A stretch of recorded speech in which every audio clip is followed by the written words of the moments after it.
오늘은 설교를 저를 보시죠. 이렇게 하려고 합니다.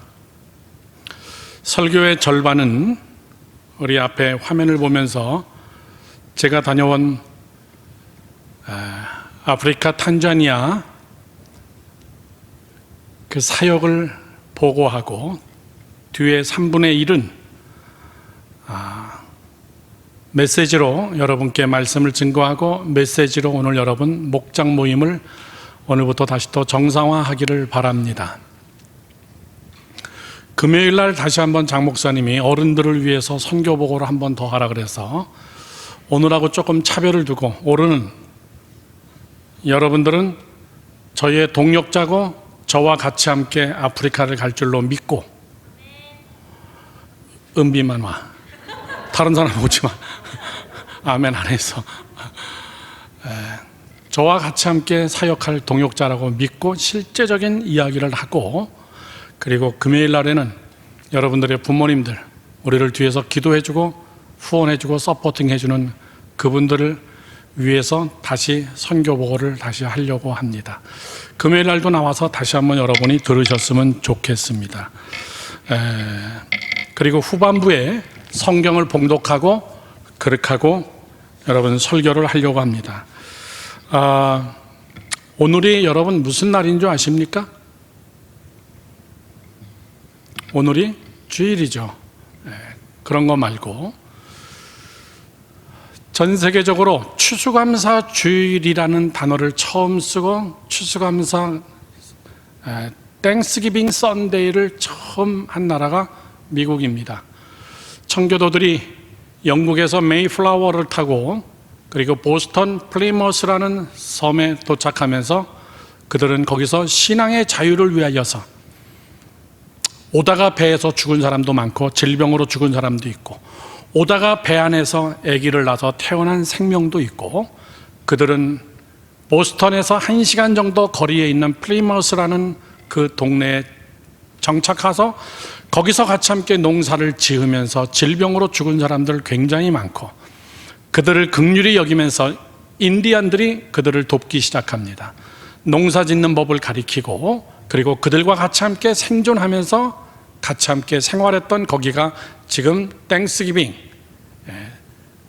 추수감사절이 됐고, 거기에 지금 박물관이 서 있습니다. 민속촌처럼 서 있죠. 미국은 이날을 완전히 날짜로 지정했습니다. 11월 셋째 주. 그래서 오늘이 땡스기빙 선데이입니다.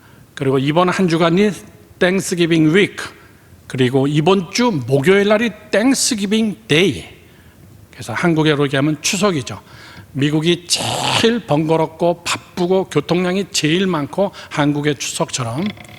그래서 오늘은 영어 예배들은 외국인들이 좀 있기 때문에 오늘 바깥에서 같이 함께 예배드리고 식사하면서 그들이 먹었던 감자, 으깬거, 옥수수, 그리고 터키, 칠면조 고기를 먹는 것이 풍습이 됐는데, 재작년에 제가 한국에 오자마자 했는데 지금은 식당에서 우리가 식사를 못하니까 못하지만은 곧 땡스기빙 또 파티도 같이 함께 했으면 좋겠습니다. 그래서 미국 사람들은 카드를 굉장히 많이 주고받고, 그리고선 간증을 하면서 1년 동안 얼마나 감사했나. 우리는 10월 31일 날 추수감사 주일을 지내서 제가 그때는 아프리카에 있었기 때문에 여러분과 같이 함께 하지는 못했습니다. 우리 옆에 사람에게 한 번만 더 인사할까요? 감사합니다. 시작. 감사합니다. 뒤에 분에게도 다시 한번 감사합니다. 아멘. 설교를 시작할 때 제가 성경 봉독을 하도록 하고 이번에 아프리카 선교를 다녀온 사진 하나하나를 여러분께 보여드리면서, 그리고 여러분에게 비전을 주고 이 일을 이루어낼 수 있는 동역자들이 여러분이라는 사실을 저는 생각하면서 여러분께 보고하는 겁니다. 자, 사진을 좀 하나하나씩 올려주시면 고맙겠습니다. 아마 유튜브로 보시는 분들은 이제부터 제 얼굴이 안 나갈 겁니다. 화면만 띄우라 그랬습니다. 아프리카까지는 여기서는 비행기를 타고 에티오피아 에어라인이나 아니면 프랑스나 이런 유럽 국가에 가서 거기까지 한 두세 시간 정도 가고 거기서 5-6시간, 길게는 20시간 정도 레이오프 타임을 갖고 거기서 좀 정체해 있다가 비행기를 타고 다시 유럽에서 아프리카까지가 비행기로 또 8시간입니다. 그러면 도합 1박 2일 정도는 하늘에서 떠 있어야 돼요. 저는 미국에서 들어왔기 때문에 KLM 네덜란드 항공을 타고선 그 다음에 네덜란드에 도착해서 거기서 간단하게 식사를 하고 그리고 아프리카로 들어간 겁니다. 제 손을 보시고선 좀 넘겨주시기 바랍니다. 저렇게 갑니다. 네덜란드에 갔다가 암스테르담에서 그리고 다시 아프리카 북쪽을 거쳐서 사하라 사막이죠. 하얀 동네는 다 사하라 사막입니다. 저 사하라 사막을 거쳐서 에티오피아를 거쳐서 우간다를 거쳐서 내려오면은 탄자니아를 만나고 그리고 케냐를 만나고 밑에 남아프리카 모잠비크를 만나고 그 밑에 남아프리카 공화국을 만나게 되는 겁니다. 넘겨주시죠. 탄자니아 공항이 이렇게 크지가 않습니다. 목사님이 들어간 곳은 아루샤라는 제2의 수도입니다. 아루샤라에 있는 공항의 이름은 여러분 잘 아는 산의 이름입니다. 킬리만자로. 아프리카의 지붕입니다. 사계절 여름의 나라지만은 킬리만자로 사는 사계절 여러분 눈이 덮여 있는 그런 엄청난 산이기 때문에 등산객들이 굉장히 많습니다. 저게 바로 킬리만자로입니다. 위에는 눈 덮였는데 밑에는 나무가 밑에 코끼리, 기린들이 같이 함께 한 화면에 나올 수 있는 그런 동네입니다. 가져가는 장비들을 한번 제가 찍어놨습니다. 굉장히 많은 장비들, 카메라, 드론, 그리고 아답터, 배터리 충전하는 거, 전기 트랜스 하는 거, 저 무게 하나가 어마어마합니다. 선교 갈 때는 그래서 건강해야 됩니다. 여러분 건강해야 되고 잘 먹어야 되고 무거운 것도 잘 들어야 되고 굉장히 많은 시간 걸어야 되고 또 현지인들이 주는 음식 참 먹기 힘들지만은 목숨 걸고 사명으로 또 먹어줘야 되는 그런 사진이었습니다. 이번은 특별히 코로나 기간에 들어갔기 때문에 우리 권민창 장로님이 자가진단 키트를 줬습니다. 탄자니아 대통령이 코로나로 죽었어요. 그리고 탄자니아에서 굉장히 많은 사람이 코로나로 죽고 선교사님들, 제가 아는 한국 선교사님들은 100% 다 코로나 걸렸습니다. 그래도 참 사망하지 않고 그래도 다행히 정말 최악의 경우까지 가서 버티고 그리고 살아나셨어요. 그 힘든 건 여러분 잘 모를 겁니다. 그런데 현지인들은 이따 사진에 나오지만 누구도 마스크 쓰는 사람이 없습니다. 마스크를 구할 수도 없거니와 마스크가 써본 적도 없고 그렇기 때문에 그 사람들이 백신을 맞는다는 건 여러분 꿈에도 꿀 수 없는 일이고 그 사람들이 제일 무서워하는 질병은 말라리아입니다. 모기한테 물려서 열이 나기 시작하면 24시간 안에 죽습니다. 말라리아 모기에 물리는 건 최악입니다. 선교사님들도 말라리아로 죽은 선교사님들도 많습니다. 그래서 그들은 몸에서 열이 나고 그리고 구토가 나고 이렇게 하면은 그걸 코로나라고 생각하지 않고 무조건 다 말라리아라고 생각하고 운명으로 받아들이고 그냥 죽는 거예요. 굉장히 많은 아프리카 사람들이 죽었습니다.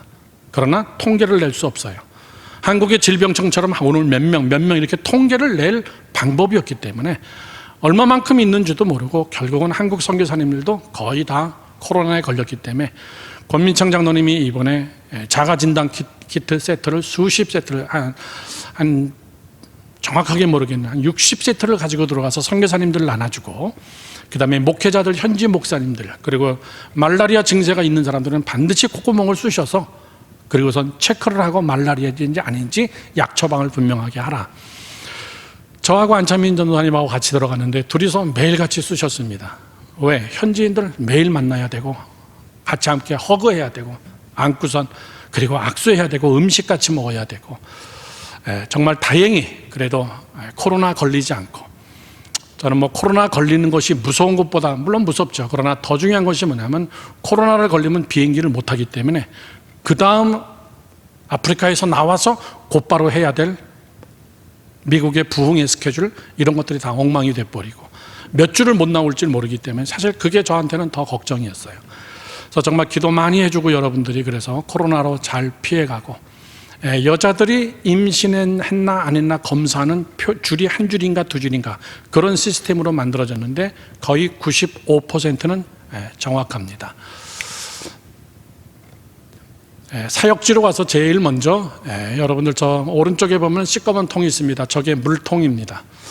우리가 우물 시추해 가지고 거기다가 전기 모터를 집어넣어서 물을 퍼 올려서 그리고 저 모터에다가 하나 까뜩 올려놓습니다. 그리고 옆에 보이듯이 파이프로 연결해 가지고 유치원, 교회, 마을 사람들에게 물을 나눠주는 겁니다.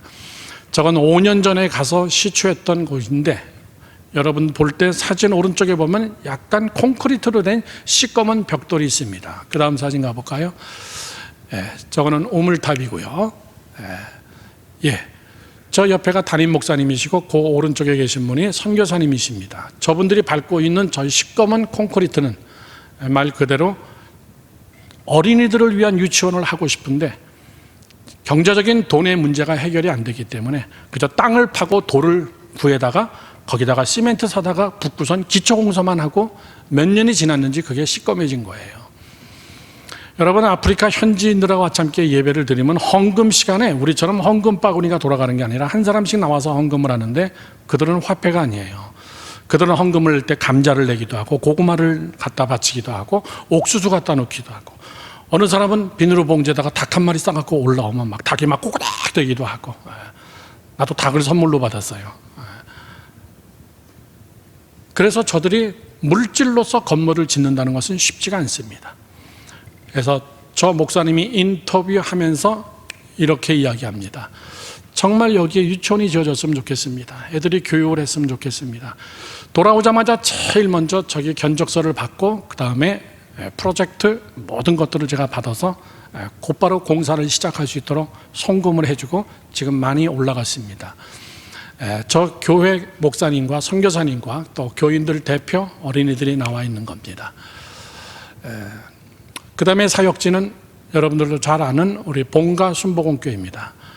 이번에 다 같이 함께 해가지고 봉헌했습니다. 교회를 다 같이 함께 지었죠. 저 본가 순복음교회 바로 옆에 또 우리 문화 사역팀들이 헌금한 걸로 또 우물을 졌습니다. 아주 예쁘게 잘 지었습니다. 한 200명 정도 들어가는 본당인데 제가 가서 직접 확인하고 그렇게 하고 같이 함께 예배를 드린 그 교회입니다. 저는 아까도 우리 찬양팀 찬양한 걸 이렇게 보면서 오늘 참 정말 은혜스럽게 오래간만에 정말 다 올라와서 우리 싱어들도 반주팀들도 정말 은혜스럽게 하는데, 저 팀들이 다 같이 함께 가서 저런 데 가서 같이 함께 찬양 집회하면은 우리랑 완전히 반대되는 찬양인데 저 사람들은 뭐 그냥 뭐 들고 날뜁니다. 막 춤추고 막 소리 지르고 또 우리 스타일의 또 찬양을 같이 함께 또 찬양하고 또 이렇게 하면 얼마나 좋을까, 이런 마음에 저는 그런 날이 반드시 올 거라고 믿습니다. 아멘. 넘어갑시다. 아프리카 현지에 가서는 항상 저희 아들을 제가 설교를 시킵니다. 영어에서 곧바로 그냥 통역이 될 수 있게. 그래서 항상 설교는 저희 아들이 설교를 합니다. 그리고 우물, 소리는 안 나는군요. 소리는 안 납니다. 그냥 소리를 상상하십시오. 저 사람들한테 우물이라는 것은, 수도라는 것은 여러분 가히 말로 표현이 안 됩니다. 어린이들이 학교를 못 가는 이유는 다른 이유가 아닙니다. 물 들어가야 되기 때문에 학교 못 가는 거예요. 어린이들이 그 고된 일을 합니다. 보통 바켓을 가지고, 일본 말이지만은 4시간 5시간 걸어가서 흙탕물을 한 바퀴를 떠와야, 그래야 식구들이 그 물이, 흙탕물이 침전된 다음에 그 물을 먹고 있습니다. 그 물을 먹으면 장염이라든가 이런 것들을 걸리겠지만 이미 내구성이 갖춰지고 수명이 오래 가지 못합니다. 질병에 노출되어 있죠. 그래서 저렇게 깨끗한 물이 나와요. 드디어. 어린이들이 너무나 신기한 겁니다. 너무나 좋은 거예요. 이제 물 들어 안 가도 되고 그렇게 고생 안 해도 되고 그 시간에 학교 가서 공부해도 되고 또 예배에 나올 수 있고. 넘어가겠습니다.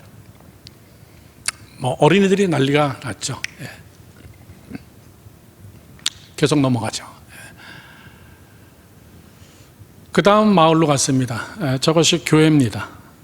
마을에 세워진 교회인데 여러분이 볼 때는 한국의 닭장이나 게장도 저렇게는 안 하죠. 근데 저것은 2단계의 교회입니다. 1단계의 교회는 교회 터가 없이 그냥 나무 밑에 모여가지고 나무 밑에서 예배 드리는 거예요. 그늘 속에서 그냥. 그러다가 사람이 많아지면 나무 밑이 좀 작기 때문에 나무에다가 텐트로 된 저런 천 하나를 걸어놓고 그리고 그늘을 만들어서 나무 2개를 꼽아놓고 한 7, 80명이 모여서 예배를 드립니다. 그러다 조금 괜찮아지면 저렇게 기둥 만들어서 그냥 헐기업으로 저렇게 교회를 세우면서 지금 저기에 목회자들을 위한 센터를 지으려고 지금 준비하고 있는 겁니다. 그래서 목사님 오셔서 목회자들을 위해서 꼭 세미나 해주면 좋겠습니다. 인도네시아에서도 현지 목회자 250명 세미나 한 거 봤는데 너무나 부럽습니다. 그래서 지금 저 땅을 구입해 놓고 교회는 지금 저 정도입니다. 넘어가죠. 왼쪽에 계신 여자 선교사님이 한국 분이십니다. 오른쪽에 계신 목사님이 감리교 비숍입니다. 국제결혼 2분이 결혼하셔서 얼마나 사역을 잘하는지 모릅니다. 벽돌을 걷는데 제가 다리를 올려놓고 폼 잡은 게 아니라 벽돌을 너무나 약하게 걷기 때문에 제가 발로 몇 차례 한번 두들겨 보니까 다 부서지는 거예요. 그래서 이렇게 하지 마라 라고 이야기할 때 목사님 알지요? 알지만은 돈이 없기 때문에 약하게 짓는 거예요. 시멘트도 조금 집어넣고. 그래서 그런 이야기를 듣고 그래도 저걸로 지금 목회자들을 위한 숙소를 먼저 지금 짓고 있는 겁니다. 넘어가죠. 조그만한 숙소인데 50명이 잘 수 있도록. 그럼 이런 거 없을 때는 어떻게 세미나를 했냐라고 물어보니까는 제가 한번 페이스북에서 봤습니다. 목회자들 한 80여 명, 사모님까지 같이 한 150명이 그냥 맨바닥에서 거기서 그냥 집회하고 그리고 맨바닥에서 거적대기 깔고 그냥 자고 그리고 돌멩이 갖다가 올려놓고선 솥에서 밥해서 그냥 같이 함께 먹고 그런 세미나가 반드시 필요하기 때문에 목회자 추가 교육이 그래서 저런 건물을 짓게 됐습니다. 이렇게 이야기하더라고요. 거기에 있는 목사님들입니다. 넘어가죠. 저 교회도 이제 임시 교회니까 빨리빨리 이제 잘 건축될 거라고 믿습니다. 제가 받은 닭입니다. 저기는 전부 다 동물로 줘요. 재작년에 갔을 때는 그분은 부자셨나 봐요. 저에게 염소 한 마리를 줬습니다. 그래서 염소를 신학교 갖다 주고 그 자리에서 다 같이 함께 잡아먹었어요. 너무 맛있더라고요. 저거는 여러분 믿어지지 않겠지만은 감리교 연회 본부입니다. 저 목사님이 비숍인데 87개 교회를 담당하시는데 교회와 사무실을 같이 하는데 교회가 자꾸 부흥하니까는 집을 익스텐션 해가지고 연장해서 건물을 지어서 예배당으로 쓰는데 국가에서 저 집이 너무나 오래됐기 때문에 위험하다. 절대 교회로 쓸 수 없다. 들어가면 안 된다.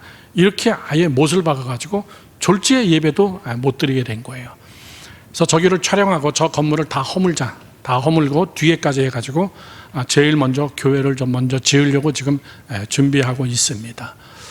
저기는 또 다른 마을입니다. 저 교회는 어떤 분들의 펀드레이징으로 교회를 잘 졌습니다. 멀리서 찍었기 때문에 굉장히 잘 진 것처럼 보이지만 흙벽돌이에요. 그리고 내부는 이렇게 생겼습니다. 그냥 비는 안 맞는데 땅바닥은 그냥 여전히 아직 완성이 안 됐죠. 또 저렇게 놓고 몇 년 갈 줄 몰라요. 그런데 저 안에서 평일날에는 수업을 하고 있는 거예요. 1학년부터 우리 말로 6학년까지 같이 함께 그냥 벽을 바라보고 그냥 같이 함께 모여서 수업하고 있는 겁니다. 그럼 저 벽에다가 칠판 갖다 놓고 그 시멘트 칠한 거기다가 그냥 알파벳 쓰면서 거기 4-5명 모이면 그게 1학년이에요. 그럼 저쪽 벽에서는 2학년 모여서 그 벽에다가 그냥 직접 칠판으로 쓰고 있는 겁니다. 칠판도 하나밖에 없기 때문에 지금 저렇게 수업을 하고 있는 겁니다. 저기서는 옥수수를 받았습니다. 우리는 뭘 받았냐가 굉장히 중요합니다. 넘어가죠. 조교회 목회자와 장로님들과 같이 함께 해서 저기는 교회하고 연결해서 유치원을 짓고 유치원 어린이들 바깥에서 제대로 수업할 수 있게 하고, 평일날엔 교회 학교가 운영하고 본당을 좀 깨끗하게 다시 리노베이션해서 교회로 사용하려고 지금 준비 중에 있습니다. 그 다음 마을로 이동했습니다. 저거는 마지막, 제가 예수마을교회에 와서 처음으로 탄자니아에 가서 우물 시추했던 것입니다. 지붕에 여러분 이렇게 우산처럼 쓰여져 있지만 저것이 솔라입니다. 태양광으로 펌프로 했는데, 펌프를 교인들이 너무나 많이 쓰다 보니까 이것이 2, 3년이면 망가지는 거예요. 그래서 전부 다 솔라로 바꿔버리자. 이번에 모든 우물 팠던 것을 제가 시추한 것을 다니면서 핸드펌프는 다 없애버리자. 저 솔라 하나 바꾸는 게 여러분 500만 원 정도가 들어갑니다. 우물 파는 게 1000만 원 들어가는데, 그래서 저 솔라로 일조량이 굉장히 많기 때문에 전기는 얼마든지 만들어내는 거예요. 그래서 모타를 심고 거기서 물을 뿜어가지고 저 물탱크에다가 저장하는 거죠. 넘어가죠. 저렇게 해서 파이핑을 하고, 그리고 호수로 연결해서 한 150m, 200m까지 가서 마을 중앙에 사람들이 많이 모인 곳에 거기다가 다시 또 수도꼭지를 만들어서 마을로 분배하고 있는 겁니다. 제가 마을까지 한 50m를 걸어가서 마을에 가서 수도꼭지를 틀어보니까는 거기도 아주 깨끗하게 잘 나오고 있는 겁니다. 어린이들이 저렇게 물을 들어오고 너무너무나 기쁜 거죠. 여러분, 물은 생명이에요. 물은 생명입니다. 그래서 예수님이 뭐라 그랬죠? 나는 생명의 물이다, 이렇게 얘기한 거예요. 나를 먹는 자는 영원히 목마르지 아니할 거다. 그건 영적인 말씀이고, 또 하나는 육신도 마찬가지입니다. 넘어가죠. 물은 잘 나오는데 문제는 저 사람들의 통을 보니까 아주 막 새까만 거예요. 엄청나게 새까만데, 그래도 어떡하겠습니까? 저 통을 제가 보니까는, 야, 이거 뭐 깨끗한 물 담아서 더럽게 마시는구나. 저 통도 어떻게 좀 바꾸고 개량을 해야 되겠다, 이런 생각을 하고, 그리고 제가 저기서 마지막 축도하고 봉헌한 분 이름을 불러가면서 헌금해 주신 분을 위해서 축복하는 기도입니다. 저 사진은 여러분 뭘 것 같습니까? 우물을 판 바로 옆인데, 먼저 NGO 전문가들이, 한국인들이 컴퓨터를 가지고 들어가서 어디에 물이 있는지를 컴퓨터로 다 측정합니다. 그리고 물이 있는 지점을 파는 겁니다. 사람이 여기 많다고 거기 파는 게 아니라 물이 많이 저장된 그곳을 찾아서 파는 거예요. 그런데 어느 할아버지 집 앞에 거기를 파야 되는 거예요. 남의 땅입니다. 그런데 그 할아버지가 기꺼이 그 땅을 마을을 위해서 헌납해 주신 거예요. 예수 믿으시는 분인데, 그분의 집입니다. 저 뒤에 있는 게 움막같이 생겼는데 그게 그분의 집이에요. 애들 4명을 데리고 와이프와 같이 함께 조집에서 사는 거예요. 그리고서 나름대로 집을 지으려고 땅을 구매해 놨는데, 거기에 물이 많다 그러니까 마을 사람들을 위해서 기꺼이 그냥 헌납해 주고, 그렇게 하고 자기는 저 집에서 계속 살고 있는 거예요. 마을 사람들이 너무너무나 감사하고 고마워서 다 같이 함께 마을 사람들이 벽돌 2장씩을 헌금해 줬어요. 그래서 우리 이분 집을 져드리자, 그렇게 된 겁니다. 바로 저분입니다. 할아버지처럼 보이지만 애들을 보면 알잖아요.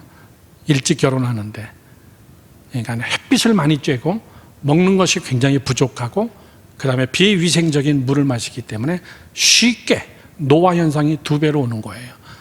이렇게 4자녀를 둔 저분이 헌물해 주셔서 우리는 땅을 파는 금액 1000만 원은 우리 NGO에서 부담을 하면서, 그리고선 가서 이렇게 했던 겁니다. 저 바켓스 때문에 참 물은 정말 기쁨으로 이렇게 떠가는데, 그릇 문제는 해결이 그것까지는 아직 쉽지는 않은 것 같아요. 뭐 축제입니다. 너무너무나 기쁜 거예요. 넘어가죠. 그리고 그 옆에 저 우물에서 한 200m 정도 걸어가서 어느 공터 하나를 또 어느 분이 내주셨는데, 그거는 이제 교회를 지었으면 좋겠다, 그런 마음으로 저 빈 땅, 성전 터를 다 같이 함께 밟고 거기서 통성으로 기도하고, 그리고 저기에 교회를 지을 계획을 지금 세우고 있습니다. 프로젝터가 다 오고 설계도가 다 왔는데 순서를 정해가지고 건축을 해야 되기 때문에 바로 그 교회입니다.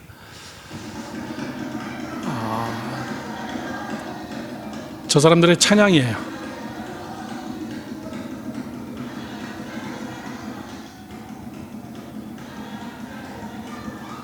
예배 시간도 한 2시간 정도 찬양하는데 나는 막 힘들어서 너무너무 힘들더라고요. 막 2시간을 막 땡볕에서 찬양하면서 난 그들을 보면서 야, 정말 열심히 예배드린다. 통성으로 기도하자 그러면 멈춰지지가 않아요. 기도 소리가. 기도가 멈춰지지 않고 그들은 어떤 교회의 건물이나 뭐 이런 것들을 생각하지 않고 뭐 누가 뭐 어떻게 잘 먹고 사냐 이것이 아니라 그들은 있는 그 자리에서 정말 최선을 다해서 예배드려요. 여기서는 저희에게 마사의 옷을 선물해 줬습니다. 굉장히 귀한 겁니다. 굉장히 뜨뜻하고 그리고 야전에서 잠을 자도 바람도 막아줄 정도로 참 좋은 혼이불인데 저들의 옷입니다. 여기는 또 다른 마을입니다. 다른 마을에 가서 저희가 팠던 우물인데 저기를 다시 이번에 솔라로 다시 설치하기로 했는 그곳입니다. 전기가 잘 안 들어오고 전기가 양이 부족하기 때문에 좀 바꿔야 될 필요가 있어서 이렇게 한 겁니다. 넘어가죠. 저 마을도 마찬가지.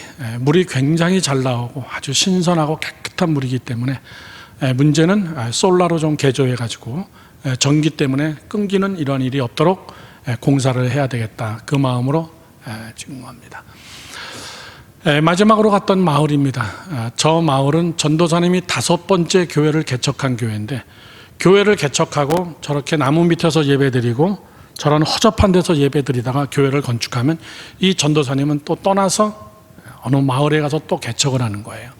저는 저기까지 가면서도 여러분 사랑게티라는 거 들어봤죠? 사랑게티 국립공원이죠. 타잔 이런 영화 같은 것들 촬영할 수 있는 그런 정말 완전히 자연 밀림 속의 동물의 왕국 같은 그런 옆 동네인데 이런 데도 사람이 살까라고 하고 지나가서 보면은 막 코끼리도 지나가고 뭐 기린도 지나가고 얼룩말도 지나가고 말 그대로 정말 아프리카구나. 그런데 이런 동네도 사람이 살까라고 하는 곳인데 가서 보니까는 저런 교회가 있더라고요. 그리고 사람들이 있고 예수 믿는 자들이 있고 목회자가 있고 그 교회를 들린 겁니다. 넘어가죠. 저 사람들도 마찬가지. 저렇게 거적대기를 놓고선 예배를 드리면서 얼마나 열심인지 모릅니다. 넘어가죠. 저 사진은 뭐냐면 옆에 돌이 있습니다. 자기들끼리 교회를 짓겠다고 굉장히 먼 거리예요. 굉장히 먼 거리에 가서 돌을 주워다가 하나하나 쌓아놓기 시작한 겁니다. 그리고서 맨 처음에 보였던 교회처럼 땅을 교회 성전 터를 파고 거기다가 돌을 묻고 거기다가 시멘트로 발라서 기초를 세우는 거죠. 그래서 돌을 아주 열심히 모아놓고 있는 것을 보면서 제가 굉장히 은혜 받았습니다. 넘어가죠. 그래서 저렇게 땅을 파놓고 저기다가 돌을 하나 가득 갖다 묻고 그리고 콘크리트하고 그 위에다가 이제 벽돌을 쌓아 올라가기 시작하는 거죠. 아마 저것이 5년이 갈지 10년이 갈지 모르는 거죠. 넘어가죠. 그래서 저 땅을 밟고선 정말 간절히 기도했습니다. 교인들이 정말 최선을 다하고 어떻게든지 하나님의 성전이 지어져야 되겠다고 애쓰는 저 모습을 보면서 정말 저도 같이 함께 기도하면서 정말 눈물이 날 정도로 감격스러웠죠. 그 옆에서 밥 먹고 있는 어린이들입니다. 난 저 어린이들 밥 먹는 거 유심히 보면서 굉장히 은혜 받은 게 쟁반에다가 밥 한 그릇 주면요 다 같이 앉아가지고 그걸 손으로 먹는 거예요. 그냥. 그런데 절대 싸우지 않습니다. 네가 많이 먹니 내가 많이 먹는지 소리도 지르지 않습니다. 마지막 밥풀 한 톨까지도 아주 깨끗하게 먹는 거예요. 제일 어린애 하나는 옆에다가 따로 엄마가 밥을 줬는데 전부 다 손으로 먹죠. 저는 저 사진 보면서도 굉장히 참 마음이 아프기도 하고 넘어가죠.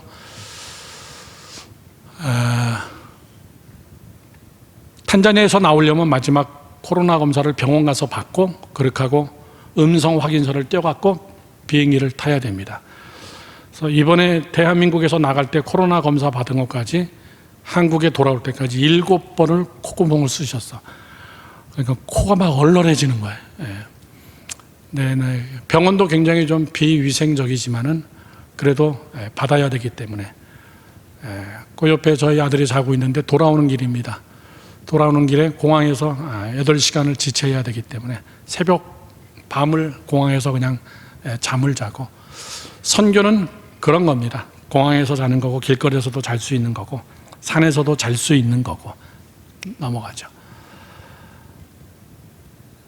여기가 끝이죠? 감사합니다. 이제 제 얼굴을 비춰주십시오. 유튜브로 보시는 분들도. 자, 저를 보세요.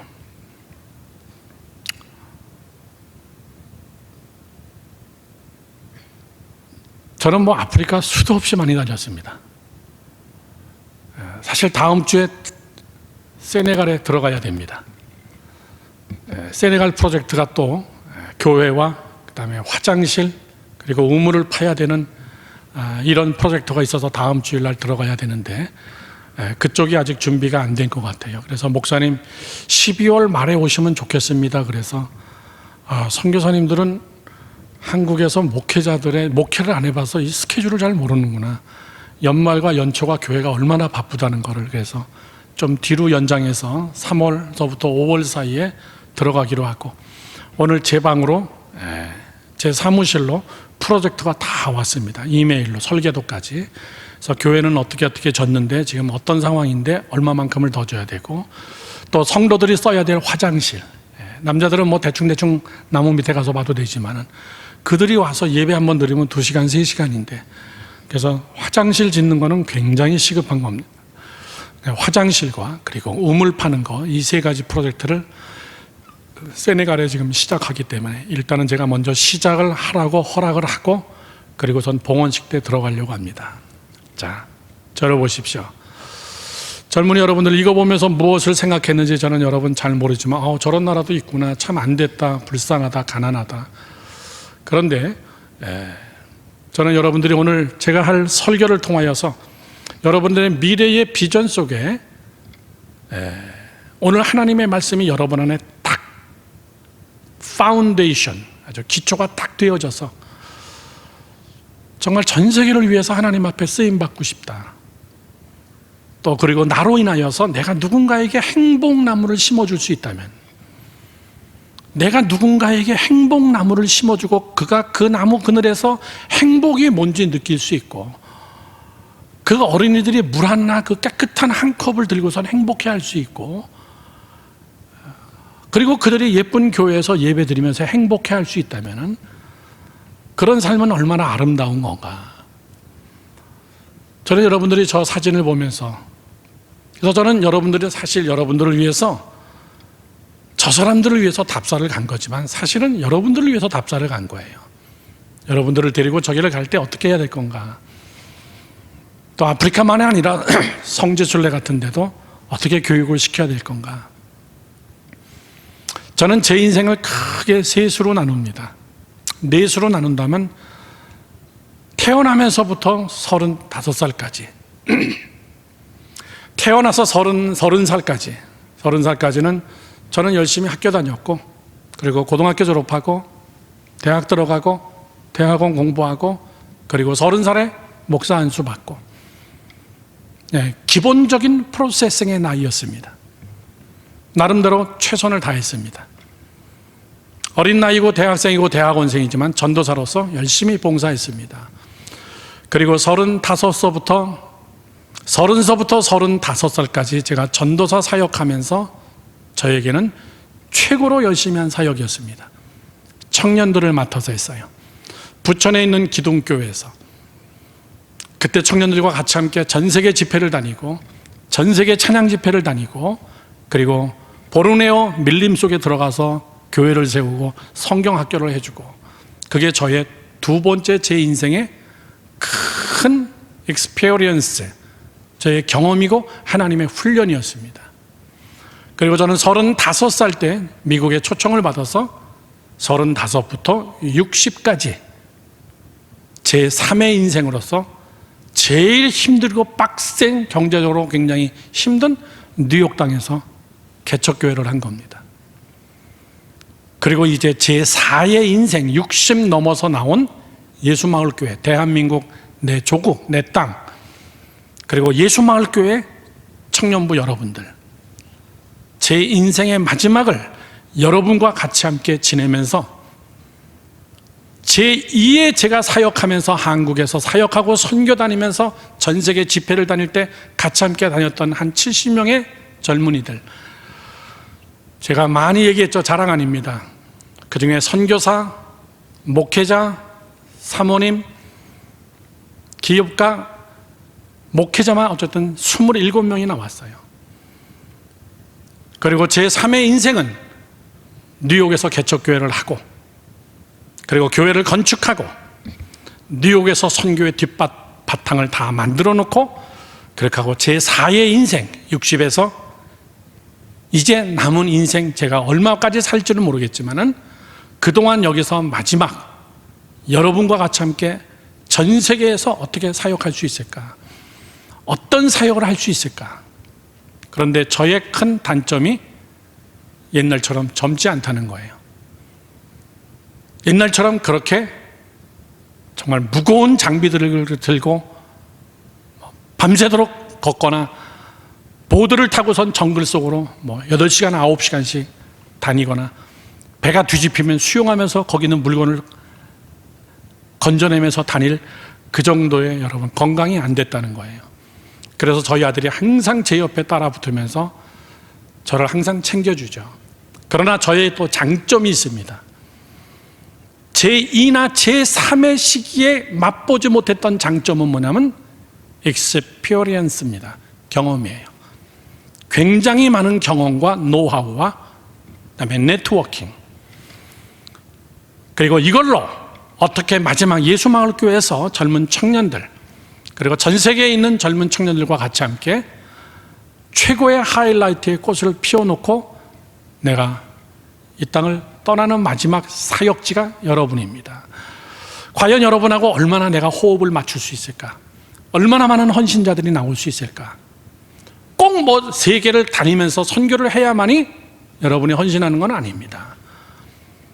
저는 여러분들이 경제계, 교육계, 정치계, 예술계, 문화계 어느 곳에 속해 있어도 괜찮아요.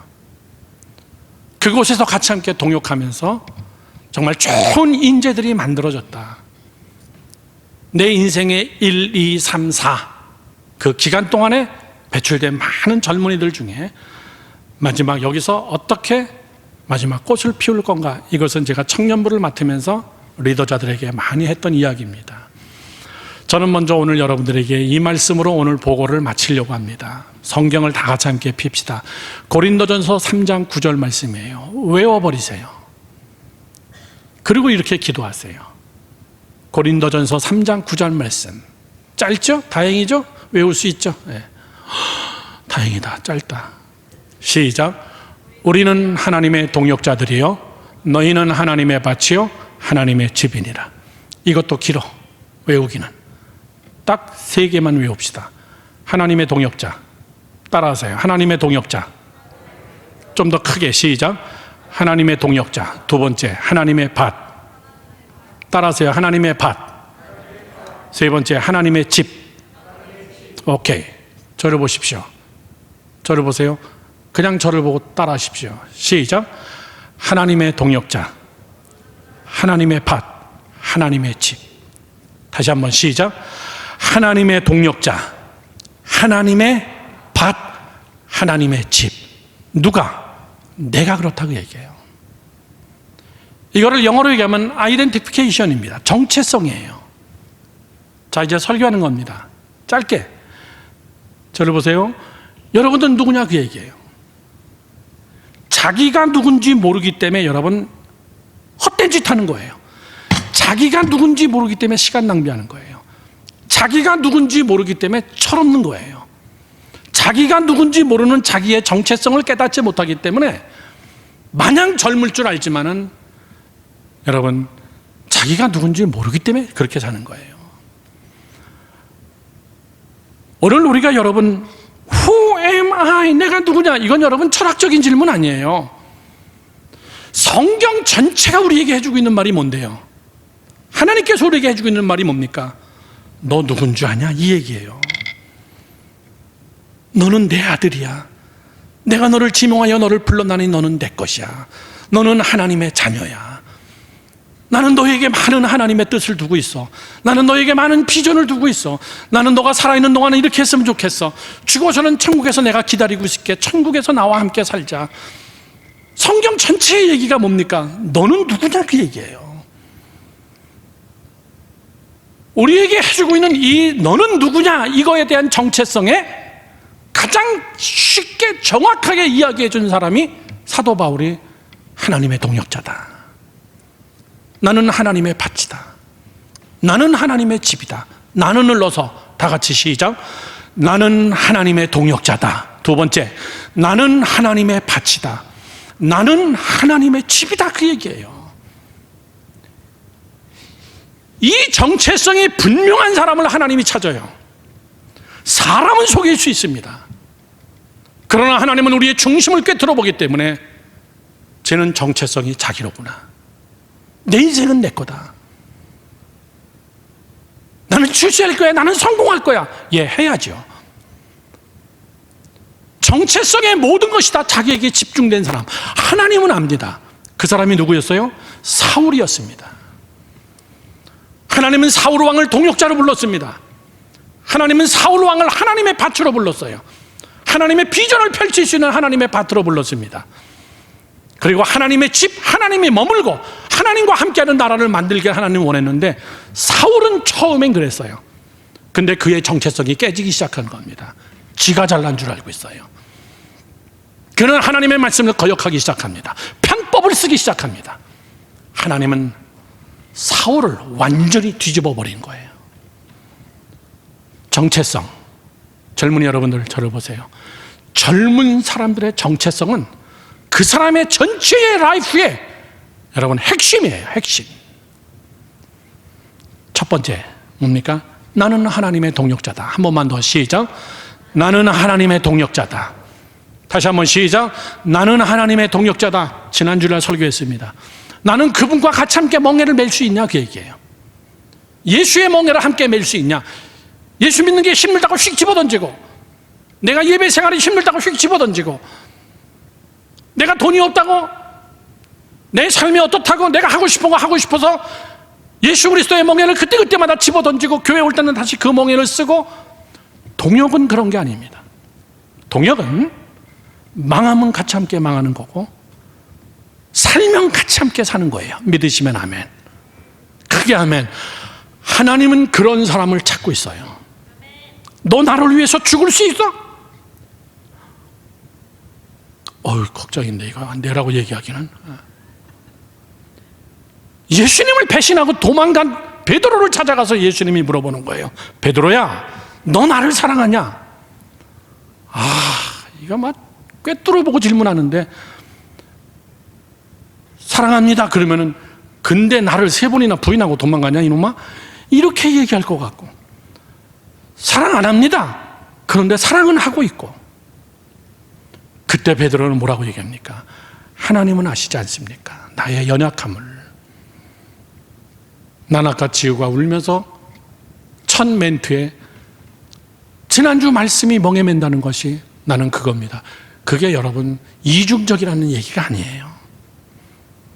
베드로 같은 모습이에요. 우리의 사랑해요. 그런데 실제적으로는 부족해요. 연약합니다.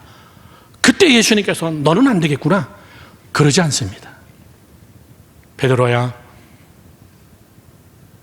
내 양을 먹여라.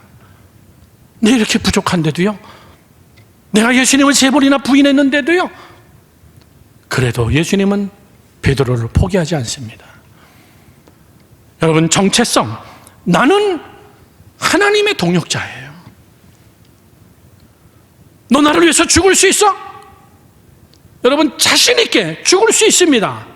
그런 자는 뭐라 그랬어요? 죽고자 하는 자는 안 죽어. 걱정하지 마. 내가 너를 죽겠다고 놔두겠느냐 이놈아? 천만의 이야기다. 나는 주를 위해서 죽을 수 없어요. 난 손해볼 수 없어요. 그런 자는 하나님도 그래, 네 길로 가. 십리도 못 가서 발병나네요. 하나님과 함께 동역하지 아니하고 하나님과 함께 여러분 멍에를 매지 않는 자는 똑똑한 것 같아도 여러분 오래 못 가요. 마라톤처럼 긴 싸움을 못합니다. 먼 훗날에 가서 보면 똑똑한 것 같아도 뒤쳐져 있습니다. 아니 여러분 다음 때 여러분이 결혼해서 낳는 여러분의 자녀 때까지 가도 봐도요, 여러분 큰 차이가 납니다. 왜? 내가 하나님의 동역자로 내가 확정하고 손해보고 억울한 일 당해도 하나님은 나를 여러분 실패자로 만들지 않습니다. 믿으시면 아멘 하세요. 여러분 목사님이 돈 싸놓고 사는 사람인 줄 알아요? 저렇게 답사 갔다 오면요 하겠다는 사람들 다 나와요. 돈이 있어야 내가 그러지 않습니다. 제가 많이 쓰는 말이죠. 남는 것으로 일하려고 하지 말고 있는 것으로 일해라. 그걸로 하나님이 역사한다 그 얘기예요. 내가 완벽한 다음에 하나님 앞에 서야지, 내가 실수가 없은 다음에 하나님 앞에 서야지. 그 마음은 좋습니다. 그러나 하나님 부족한 이대로, 주님 연약한 이대로, 아직 훈련이 안 됐지만 있는 그대로, 그것이 변명이 되어서는 안 됩니다. 하나님이 애쓰는 것은 보이잖아요. 여러분 동역은 뭐냐면 하나님이 나의 동역자입니다. 그러면 저를 보세요. 뭐냐면은 핵심적인 하나님과 무슨 일을 하느냐 그 얘기죠. 하나님이 나의 동역자라면 뭔가 일이 있어야 되잖아요. 일. 그 일이 뭡니까? 잘 들으세요. 그 일은 주의 일이에요. 예수님은 칭찬하시면서 그 일을 우리에게 딱 이야기합니다. 너 내 증인이 되다오. 증인. 전도하고 선교하고 들은 자들 못 들은 자들, 연약한 자들 가난한 자들 그들을 먹이고 살리며 나의 동역자가 되다오. 증인, 위트네스. 다른 말로 얘기하면은 하나님 나라의 건설자예요. 하나님 나라의 건설자. 여러분 성경 공부 배웠죠? 장 목사님에게 이론이 아니에요. 그게 우리의 본업입니다. 본업. 부업은 뭐예요? 여러분들이 지금 가지고 있는 잡이에요. 직업입니다. 헷갈리지 마세요, 여러분. 본업과 부업을 헷갈리면 안 돼요. 본업은 하나님과 같이 함께 동역하면서 주의 일을 하는 거예요. 증인으로서 예수의 증인이 되는 거예요. 예수를 믿어야 된다고 얘기를 해야 되는 겁니다. 그리고 가난한 자들을 바라보면 여러분 도와야 돼요. 저런 교회들 보면은 야, 우리 교회는 여러분 이건 뭐 천당이죠, 천당. 그러나 저런 자들을 바라보면서 같이 천국에서 만날 사람들인데 내가 조금만 도우면 저 교회가 더 부흥할 수 있는데, 내가 조금만 헌신하면 저들을 찾아가서 같이 함께 찬양하고 같이 함께 예배드리면서 출발하는데 어느 부동산 하시는 타교의 권사님 한 분이 저에게 전화와서 목사님 아프리카 가셔서 사람 한 사람만 찾아주세요. 넌 식구인 줄 알았어요. 선교사인 줄 알았어요. 그랬더니 뭐라 하냐면 내가 평생 먹여 살릴 수 있는 어느 한 가정을 찾아서 주세요. 그 집 애들을 제가 다 책임질게요. 그 집이 너무나 가난하고 너무나 그 집이 부족하면 제가 집이라도 지어줄게요. 걔가 공부를 탁월하게 잘하면 한국으로 불러서 유학도 시킬게요. 목사님 그런 가정 하나를 찾아주세요. 그리고선 먼저 300만 원을 보냈어요. 그분은 부자 아닙니다.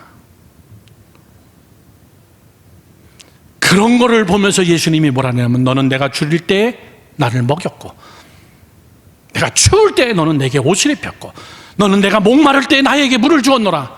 그랬더니 제가 언제 그랬는데요? 내가 지극히 잡은 자에게 한 것이고 내게 한 거니라. 내가 이거 절대 그냥 안 넘어간다. 내가 이거 반드시 너에게 갚아준다. 내가 이거 반드시 너에게 대를 이어서 내가 너를 부하게 축복을 해줄 거다. 너희는 먼저 그의 나라와 그의 의를 구하라.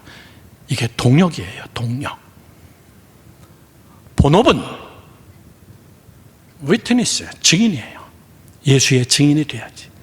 땅끝까지 증인이 돼야지. 부업은 그러나 당장 지금 먹고 살아야 되기 때문에 이건 부업이에요. 세끼 먹으면 되지 뭐. 아프리카 가기 전에 차 한 대 있던 것이 고장이 났는데 정비소 갖다 줬더니 목사님 이거 고치는 것보다 버리는 게 훨씬 더 경제적입니다. 엔진 문제입니다. 그래서 정크장에다 갖다 버렸어요. 이거 차가 한 대밖에 없는데 어떡하나. 할 일은 많고.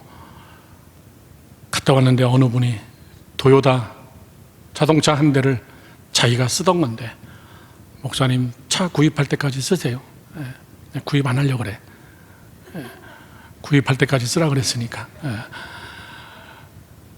일제차 좋은 차를 뭐 오래된 차지만 중고차지만, 여러분 제가 무슨 얘기하는 거냐면은 다 길이 있어요. 세 끼 먹고 사는 거, 주의 일에, 하나님의 일에 포커스를 맞고 본업과 부업을 분명하게 구별시키면요, 하나님이 다 먹이고 입혀요. 믿으시면 아멘. 믿으시면 아멘 합시다. 나는 여러분들이 정치든 경제든 사회든 문화든 예술이든 교육이든 종교계 일을 하든 무슨 일을 하든 여러분 잘하기 바랍니다. 그러나 그건 부업이에요. 무엇을 위한 부업이냐면 본업을 위한 부업이에요. 본업을 위한 전공이에요. 하나님 나라를 위한 전공이었어요. 증인의 삶을 살기 위한 전공이었어요. 세계 선교를 하기 위한 여러분 전공이었어요. 그 마음의 중심이 바뀌지 않으면 하나님은 알아요. 하나님은 그런 자를 여러분 그냥 가볍게 여기지 않습니다. 하나님은 그런 자를 부담스럽게 생각해요. 그리고 그를 하나님이 붙드시고 하나님이 쓰신다는 사실을 알기를 주님의 이름으로 축원합니다. 믿으시면 크게 아멘 합시다. 두 번째, 나는 하나님의 밭이라는 거예요. 나는 하나님의 밭이다. 시작. 나는 하나님의 밭이다. 비슷한 이야기지만 더 구체화됩니다. 저를 보세요. 여러분들은 하나님의 밭입니다. 밭에는 여러분 농작물이 나야 돼요. 목적에 따라서 여러분 밭에다가 농작물을 심는 거예요. 여러분의 밭은 여러분 것 같습니까? 내 인생, 내가 지금 20인데 30인데 40인데 내가 이제 앞으로 여기다가 뭘 해야지 여러분 그게 뜻대로 되더냐고요. 시편 127편은 얘기합니다. 너희가 아침에 일찍 일어나고 늦게 누우며 수고의 떡을 먹으며 헛되도다. 여호와께서 성을 세우지 아니하시면 세우는 자의 수고가 헛되고, 여호와께서 성을 지키지 아니하시면 파수꾼의 경성함이 헛되도다. 너희가 짓는다고 다 져질 것 같냐? 너희가 지킨다고 다 지켜질 것 같냐? 그러면 열심히 살지 말라, 이런 뜻이 아니에요.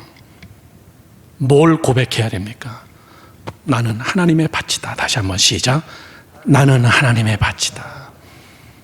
내 안에서 하나님이 농사 져줘야 돼요.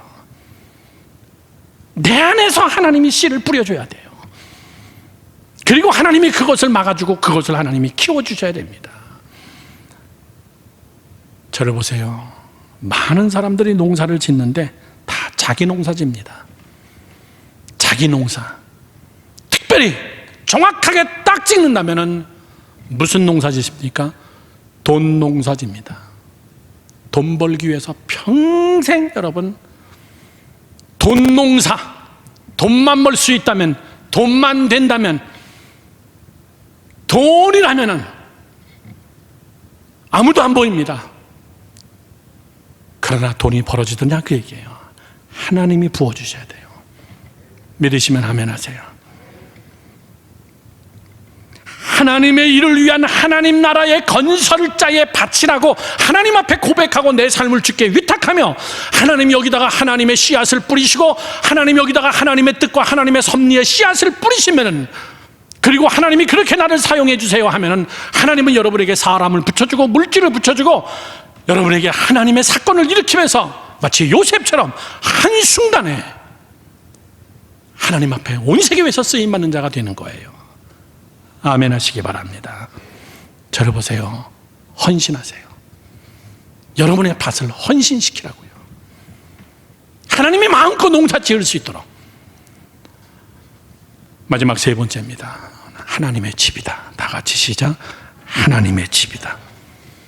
집주인이 하나님이에요. 집주인이 여러분 아니에요.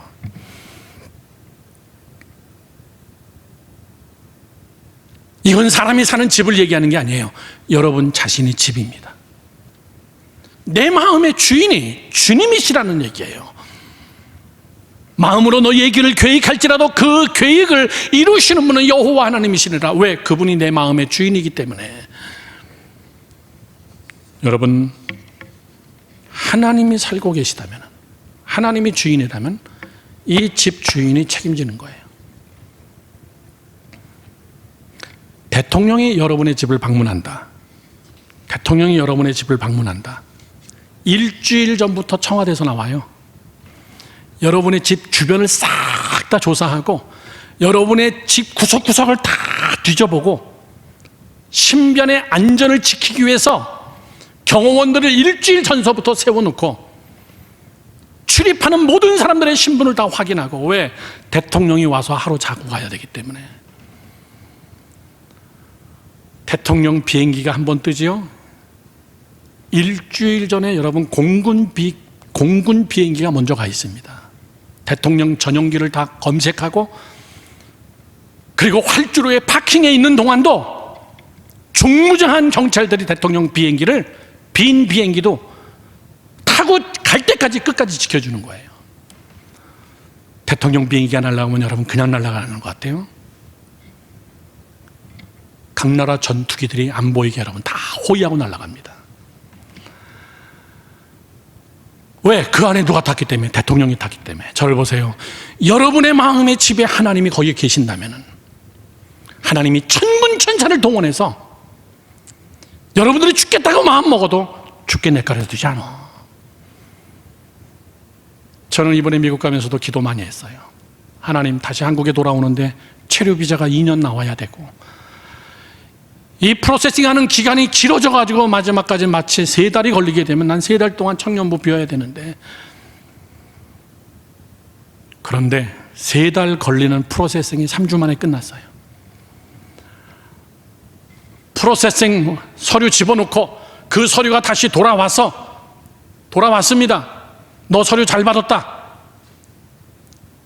그러면 언제 이제 이거 지문 찍으러 가야 되나? 그게 보통 3달 걸리는 건데 3달 걸리면 안 되는데. 그리고 일단 아프리카 들어갔다가 아프리카 사역 마치고 그리고 들어와 보니까는 이민국에서 연락 온 거예요. 너 지난 2년 동안에 한국에 있었는데 이번에 2년 더 신청하는 이유는 뭐냐? NGO 일 때문에 그렇다. 그 목적을 다 썼습니다. 그랬더니 그러면 지문 안 찍어도 된다. 됐다, 이걸로. 나중에 패스포드 보내주겠다. 3달 걸려서 할 거를 3주 만에 끝내버렸어요. 아프리카 가서도 정말 사람들 마스크 낀 사람 하나도 없고, 누가 걸렸는지 안 걸렸는지는 모르는 그들하고 같이 함께 허그를 해야 되고 악수를 해야 되고, 그들과 같이 함께 예배를 드려야 되고, 그들과 같이 함께 밥을 먹어야 되고. 하나님, 나 코로나 걸리면 안 돼요. 스케줄 때문에 그래요, 하나님. 다른 거 아닙니다. 코로나가 무서워서도 아닙니다, 하나님. 절대 코로나 걸려가지고 발 묶이면 안 됩니다. 여러분, 제가 앞에 예와 든 거예요. 내가 대통령이다, 이게 아니라 내 안에 하나님의 비전이 있기 때문에, 내 안에 하나님의 계획이 있기 때문에. 하다못해 대통령 한 사람이 떠도 국가 비서진들과 정원들이 수백 명이 투입이 돼가지고 대통령을 지키는데, 하물며 하나님의 사람, 하나님의 비전을 품은 자, 하나님의 꿈을 가진 자, 하나님의 밭, 하나님이 거기서 농사를 짓기 시작하는데 사단이 그걸 막 뒤져엎지 집어넣도록 가만히 놔두겠느냐? 하나님께서 하늘의 천군천사를 동원해서 내가 너를 지켜주마. 믿으시면 아멘. 그게 6월절 사건이었어요. 하나님의 계획이 있습니다. 이스라엘 백성은 하나님의 동역이에요. 하나님의 밭입니다. 하나님의 집이에요. 이스라엘 백성들이 출애굽하기 위해서는 하나님이 지켜줘야 돼요. 믿으시면 아멘. 그들은 6월절 어린 양 예수의 보혈의 피를 대문에 내가만 발랐더니 죽음이 넘어가고 염려와 근심과 걱정이 넘어가고 그들은 여러분 탈출하고 바다를 가르고 강을 갈라서 건너가고 하늘에서 만나와 메추라기를 하나님이 먹여주고 물이 없을 때는 여러분 반석에서 물이 터져서 만들어주는 것은 다른 이유 아니에요. 하나님의 비전이 그 안에 있기 때문에, 하나님의 꿈이 그 안에 있기 때문에 자기 꿈을 이야기하는 사람은 하나님은 그때그때마다 다, 죄송한 이야기지만 거기다 그냥 다 매장해 버렸어요. 야, 우리가 애굽으로 가는 게 좋겠다. 그냥 너 여기서 죽는 게 좋겠다. 모세가 왜 우리를 여기까지 끌고 왔냐? 자꾸 자기 농사 지려고 그러고 자기 의지를 하려는 사람은 하나님이 다 광야에다 묻어버렸어요. 겁주는 얘기가 아닙니다. 오늘 이 이야기가 여러분의 이야기가 되기를 주님의 이름으로 축원합니다. 결론을 맺습니다. 젊은 시절부터 저를 보세요. 하나님의 주권자가 되십시오. 나는 하나님의 동력자고, 나는 하나님의 밭이고, 나는 하나님의 집이다. 내 인생의 모든 것은 하나님이 주장하신다. 저는 여러분들이 정말 전 세계에서 쓰임받기를 바라요. 마지막 당부합니다. 10년, 20년, 30년 후에 여러분들이 이 예수마을교회, 여기서 우리가 함께 신앙생활하면서 여기서 예수 믿고 천국 가는 것이, 이것이 우리의 마지막, 우리의 꼴이 아니라, 저는 여러분들이 전 세계에 흩어져서 세계에서 영향력 있게 하나님의 열매를 가지고 쓰임받는 그런 자들, 10년 후에 어디서 만날까? 20년 후에 우리가 어디서 무슨 일을 하고 있을까? 하나님이 내게 얼마만큼의 물질의 복을 주실 건가? 저는 그런 관대한 꿈을 갖는 여러분 되기를 주님의 이름으로 축원합니다. 축원합니다. 기도합시다.